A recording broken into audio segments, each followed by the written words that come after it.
Hello dear students and welcome to Aadishree publications. कैसे हैं आप सभी बच्चे? आई होप सो कि आप सभी बच्चे बहुत ज्यादा अच्छे होंगे।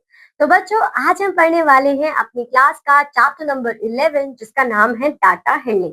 तो जब हम बात कर रहे हैं डाटा हैंडलिंग की, तो सबसे पहले तो ये इंपॉर्टेंट है कि डाटा क्या होता है यही समझ ले, हैंडल तो उसे बाद में करेंगे।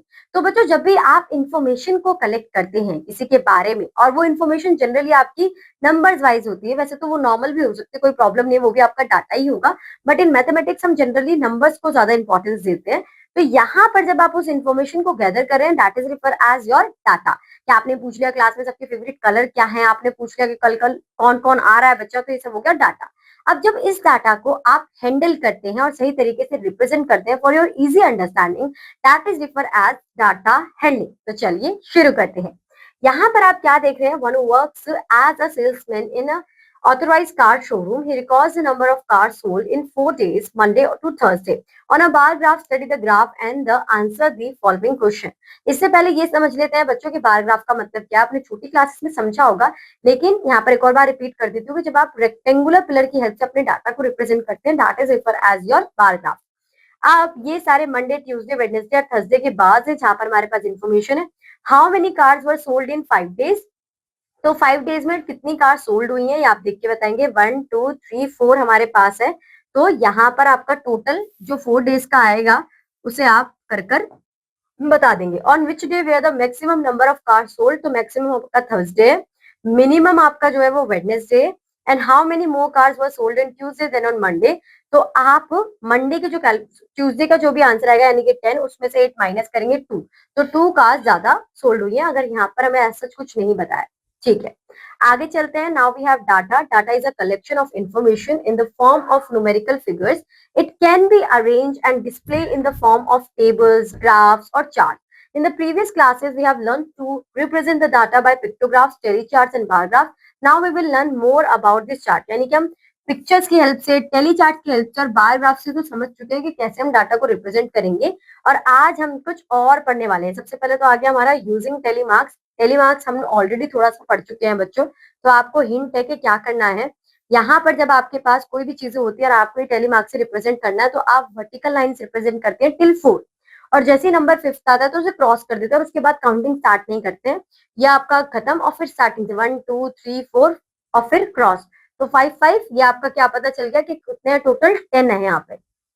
तो आप इसे सिंप्लीफाई कर दीजिए। 5 5 5 15, 15 प्लस 3 18, ये 15, 5 प्लस 3 8, ये 6 और ये 4। Which is the most popular pet? The most popular pet है dog. How many students like fish as a pet? Only 8. And how many students did Manpreet get information from? So how many students did Manpreet get? ये सारी information कितने बच्चों से लिए? ये आप 18 plus 10 plus 18 plus 8 plus 6 plus 4 कर लेंगे, आपके पास आपका आंसर आ जाएगा। Now we have exercise 11A. Question number 1. Complete the table showing the result of a survey of class 5 students. Answer the questions below. तो सबसे पहले तो जो टेली मार्क्स आपको दिए हैं, आप इसे क्या करेंगे? सिंप्लीफाई करेंगे। तो 5 प्लस 5 10, 10 प्लस 2 12, 5 प्लस 5 10, ये आपका 12, यहाँ पर आपका आएगा 15 प्लस 3 18 और ये 2। पहला क्वेश्चन क्या पूछा हुआ है? Which two activities are equally popular? So watching TV and playing indoor games are both are equally popular. How many students were surveyed? तो आप इनका टोटल निकालेंगे। 12 plus 12 24, 24 and 10 34, 34 and 20, आपका आंसर आ जाएगा 54। तो यहाँ पर आप लिख देंगे 54। Which is the most favorite activity? तो playing outdoor games is the most playing activity. आगे चलते हैं। And now we are going to discuss about circle graph. Circle graphs को जनरली बच्चों पाई चार्ट भी कहा जाता है, क्योंकि ये एक लेबलिंग है, तो अगर कंफ्यूज मत हुइएगा अगर पाई चार्ट बोल दिया जाए, क्योंकि सर्कल ग्राफ और पाई चार्ट का मतलब एक ही होता है।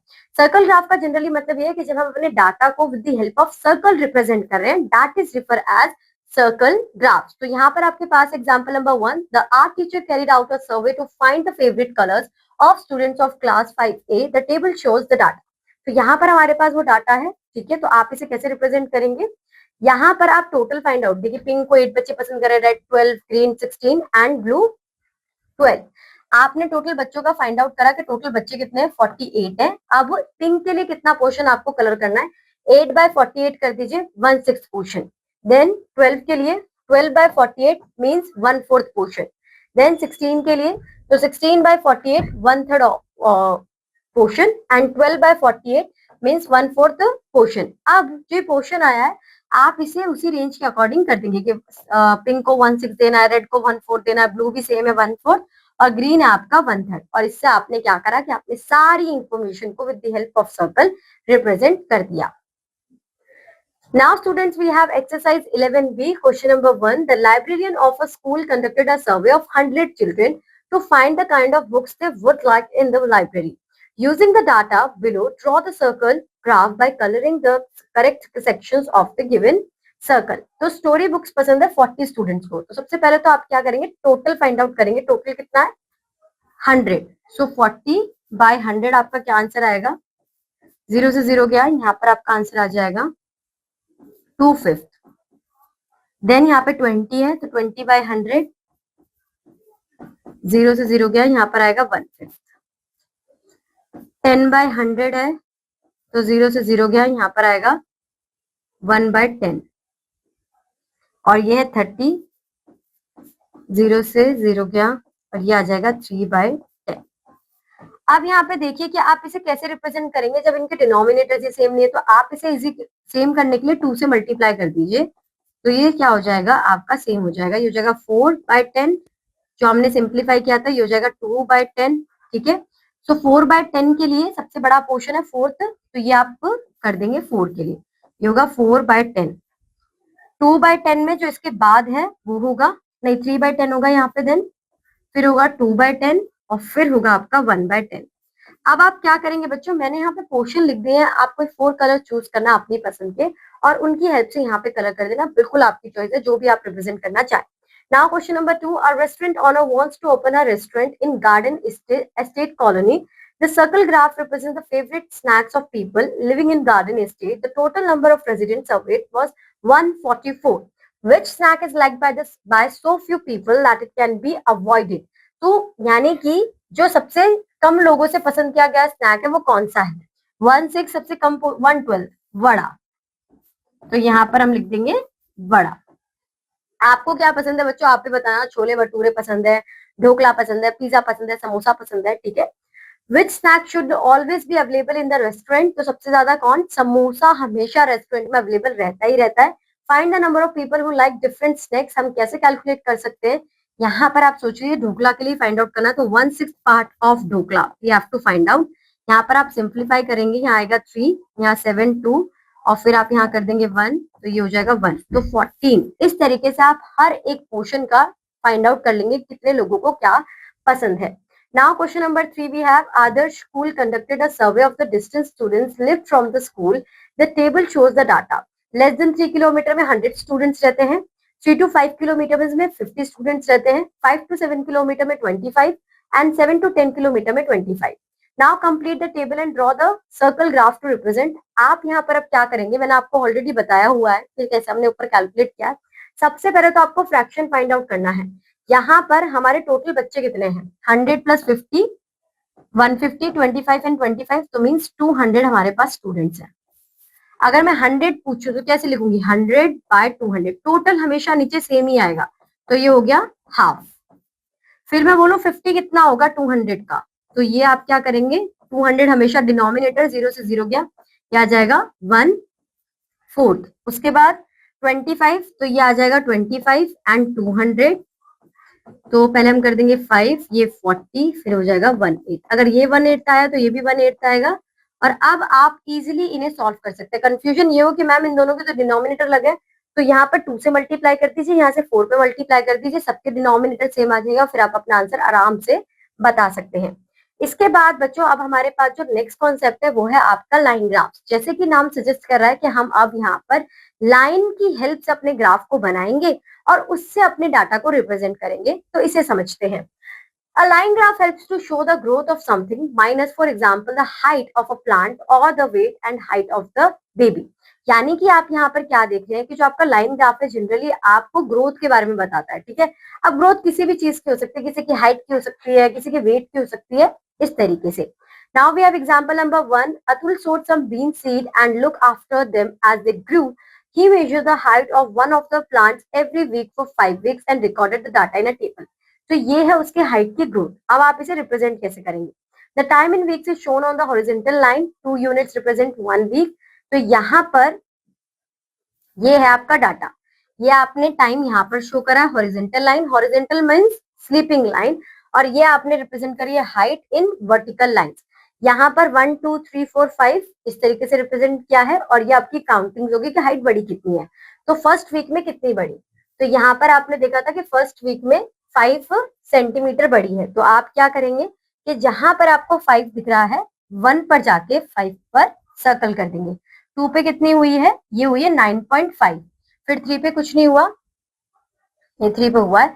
3 पर आपका हुआ है ये 11.5. तो इस तरीके से आप जा जाके वहां पर पॉइंट लगा देंगे and further with the help of a line आप इसे मेंशन करेंगे. अब ये लाइन क्यों बनाई गई है इसे आप ध्यान से देखिए. यहाँ देखते ही पता चल रहा है कि किसी चीज की ग्रोथ हुई है. अगर ये लाइन नीचे जा रही होती तो हमें देखते ही पता चल जाता कि किसी की क्या हुई है, ग्रोथ नहीं हुई है. तो इसलिए हम लाइन ग्राफ्स को यूज करते हैं. अब बच्चों हमारे पास है हमारी exercise 11C. The table is a record of Deepak's weight from the time he was born. अब यहाँ पर क्या करना है कि हमें बनाना पड़ेगा एक line graph.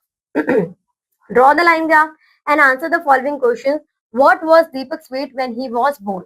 3.5 kg. Next, what was his increase in weight after 3 months? और आफ्टर 3 months हो गया 6.5 kg. यानी कि अगर आप माइनस करेंगे तो आपको पता चल जाएगा टोटल 3 kg वेट का इंक्रीज हुआ है. How much weight did he gain? How much weight did he gain in the first 6 months?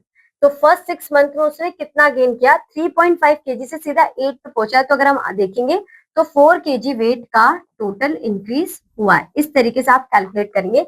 8 में से मैंने 3.5 को माइनस कर दिया तो मेरा आंसर आ गया.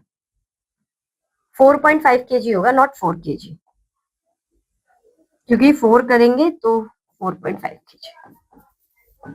नेक्स्ट, अब देखते हैं guess what his weight will be after 7 months. तो 7 month में क्या होगा? आप पैटर्न देखिए कि यहाँ पे 3.5 से 4.5 हुआ, 4.5 से 5.5 देन 6. तो 1 kg बढ़ रहा है हर बार.